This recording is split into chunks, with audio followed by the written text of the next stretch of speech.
আজকের ভিডিওতে কিন্তু কোনো রকমের ডেইলি ভ্লগ নয়। আজকে হচ্ছে আমার মায়ের হাতের বানানো স্পেশাল একটা ডেজার্টের রেসিপি। আমি সেটাই শেয়ার করব তোমাদের সাথে। সো ফুল রেসিপিটা দেখার জন্য ভিডিওটা স্কিপ করলে চলবে না, একদম শেষ অবধি দেখতে থাকো। প্রথমেই বলে দিই, তোমাদের কিন্তু এখানে মিষ্টি দই নয়, টক দইয়ের প্রয়োজন হবে। তো মা এখানে 200 টক দই, তার সাথে 100 গুঁড়ো দুধ মিক্স করে দিয়েছিল। যে যেরকম মিষ্টি খেতে পছন্দ করো সেই অনুযায়ী চিনি দেবে। মা এখানে 2 চামচ চিনি অ্যাড করেছিল, তার সাথে কাজু দিয়ে এটা বসিয়ে দিয়েছিল মিক্সিতে। আর মিক্সি থেকে নামানোর পর এটার টেক্সচারটা অলরেডি মানে একদম ক্রিমি টেক্সচার চলেই এসেছিল, সেটা তোমরা দেখতেই পাচ্ছ। তারপরে নামানোর পরে মা এখানে একটুখানি এলাচ গুঁড়ো করে দিয়ে দিয়েছিল, মানে এতে না টেস্টটা আরো ভালো আসে। বাড়িতে যার যেরকম কন্টেনার আছে সে সেরকম কন্টেনারে এটাকে বসিয়ে দিতে পারো। আর ডেকোরেশনের জন্য তোমরা কিন্তু যে কোনো রকমের ড্রাই ফ্রুটস ইউজ করতে পারো। মা পেস্তাকে গুঁড়ো করে দিয়েছিল, তারপরে একটুখানি কিসমিস দিয়ে দিয়েছিল।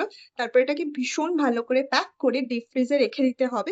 বেশ অনেকক্ষণে কিন্তু রাখতে হবে, মোটামুটি 3 থেকে 4 ঘন্টা, যত বেশি রাখবে তত বেশি ভালো হবে। এটা ডিপ ফ্রিজে রাখবার বেশ খানিকক্ষণ পর তারপরে তোমরা এটাকে সার্ভ করতে পারো। তো আজকের এই রেসিপিটা তোমরা অবশ্যই বাড়িতে ট্রাই করো। আর কার কিরকম লাগলো সেটা কিন্তু আমাকে কমেন্ট সেকশনে অবশ্যই জানিও। চলো, আজকের জন্য ভিডিওটা আমি এখানেই এন্ড করছি।